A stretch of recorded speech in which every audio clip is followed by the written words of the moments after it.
एक हरे भरे घाटी में ऊंचे पहाड़ों की चौकस निगाहों के नीचे बसा हुआ एक ऐसा गांव था जो किसी और जैसा नहीं था। एक जगह जिसे सुंदरपुर कहा जाता था। यहाँ दिन कोमल और उज्जवल होते थे, खेत ताजा सब्जियों से भरे होते थे और हंसी घुमावदार गलियों में गूंजती थी।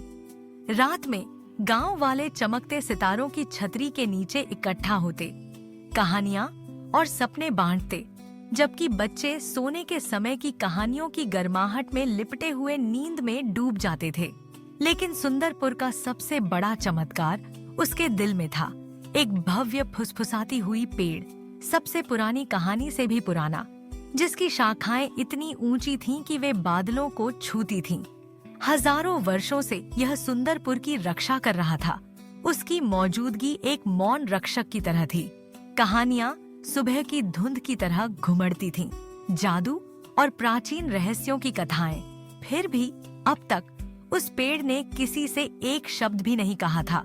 एक धूप भरे दोपहर, युवा अवी, जिसकी जिज्ञासा घाटी जितनी असीम थी, अपने वफादार साथी गोलू के साथ पेड़ के चारों ओर दौड़ रहा था, जो एक बकरी थी, जितनी चालाक उतनी ही शरारती।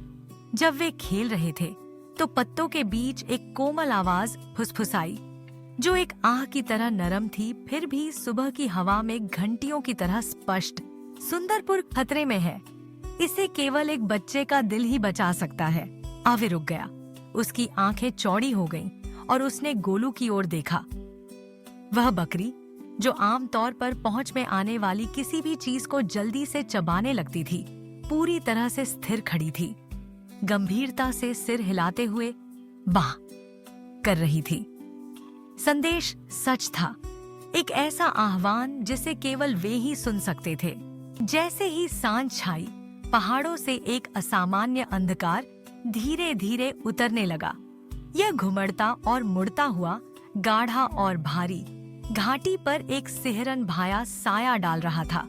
यह था जारनोक, धुआं राक्षस, जो सुंदरपुर की सरल खुशियों से आकर्षित होकर उसकी खुशी को दबाने और उदासी फैलाने के लिए आया था।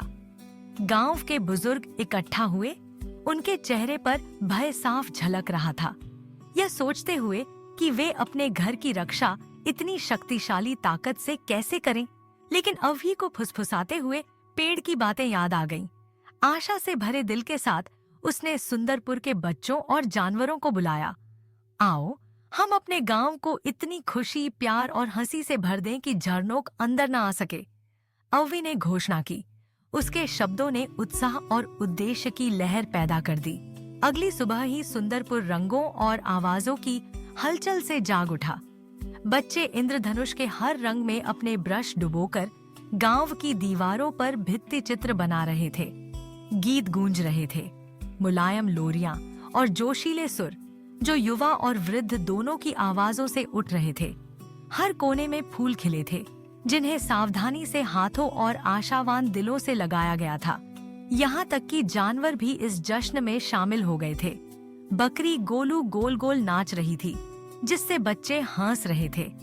मुर्गियां अपने पंखों को अजीब लेकिन खुशमिजाज नृत्य में फड़फड़ा रही थीं, और बूढ़ा भैंसा, जो आमतौर पर धीमा और स्थिर होता था, चमकीले रंग में अपनी पूंछ घुमाकर जहां भी जाता कलात्मक निशान छोड़ता था।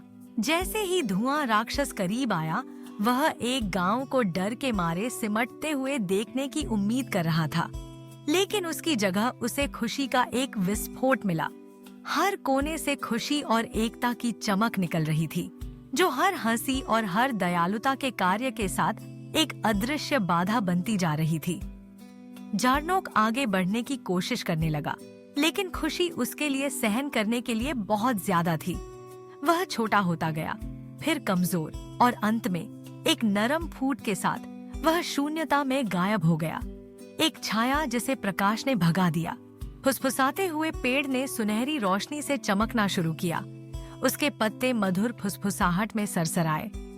तुम्हारी दया और साहस के कारण सुंदरपुर अब हमेशा के लिए सुरक्षित रहेगा। उस दिन से सुंदरपुर के बच्चे हमेशा खुशी फैलाने, एक दूसरे की मदद करने और अपनी धरती को संजोने का संकल्प लेने लगे। फुसफुसाते पेड़ का जादू हर मुस्कान, हर गीत और हर कोमल कार्य में जीवित रहा, सभी को याद दिलाते हुए कि सबसे छोटा दिल भी दुनिया बदल सकता है। क्योंकि सुंदरपुर में खुशी, दयालुता और टीम वर्क सबसे शक्तिशाली जादू बन गए।